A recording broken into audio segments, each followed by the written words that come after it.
কোচবিহারের ছোট্ট একটা গ্রাম থাকিয়া স্বাগত জানিয়া আজকের ব্লগটা মুই শুরু করলুম। তো প্রথমেই তোমরা দেখি পাচ্ছেন মোর বেটি পিঠা ভাজি দিচ্ছে। তো হ্যাঁ, সেদিনকে ছিল পৌষ সংক্রান্তি। আমরা কই সবসময় সারান্তি, পুষ মাসের লাস্টে যে সারান্তিটা পড়ে ওই সারান্তিত আমার আর কি বাঙালির মধ্যে পিঠা খাওয়া হয়। জানো না অন্য কাস্টেরও হইতে পারে, কিন্তু আমার কাস্টের আমরা কিন্তু সবসময় পিঠা খাই এই পুষ মাসের লাস্টের তারিখে, ঠিক আছে। তো মোর বেটি কইছিল যে উনি পিঠা ভাজবে।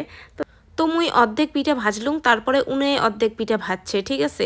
আর সকাল থেকে কিন্তু আজকে প্রচুর কাজ ছিল, মোছামুছি ছিল। তারপরে মোর বেটি কিন্তু আবার আলপনা দিছে, উনি মধ্য আইনাথ ঠাকুর বাড়ির সামনে আলপনা দিছে, তারপরে পুজো করছে।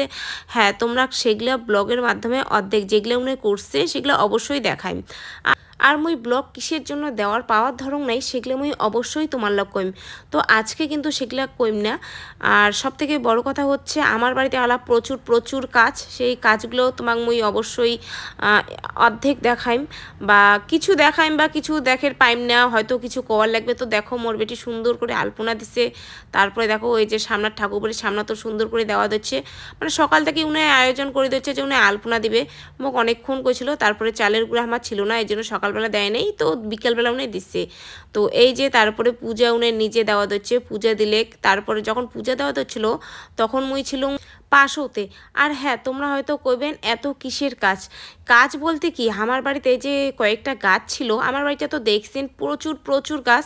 তো অর্ধেক গাছ আর কি কাটা হয়েছে। কাটা হলে তো বুঝিয়ে পান কত মিস্ত্রি এসে, আর তার মধ্যে বাড়িতে কত কাজ থাকে। তারপরে আমরা বড় ঘরটা ঠিক করে দিচ্ছি, বড় ঘরটা ঠিক করে দিচ্ছি। বড় ঘরটা ওটুক না মিস্ত্রি 6জন 7জন করে আসে।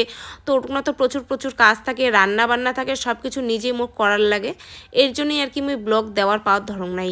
তারপরে আমার যে কালী ঠাকুর বাড়ি আছে, মানে আমার মন্দির, তো ওই মন্দিরটাও কিন্তু কাঁচা, তো ওই মন্দিরেও আমরা কাজ শুরু করছি।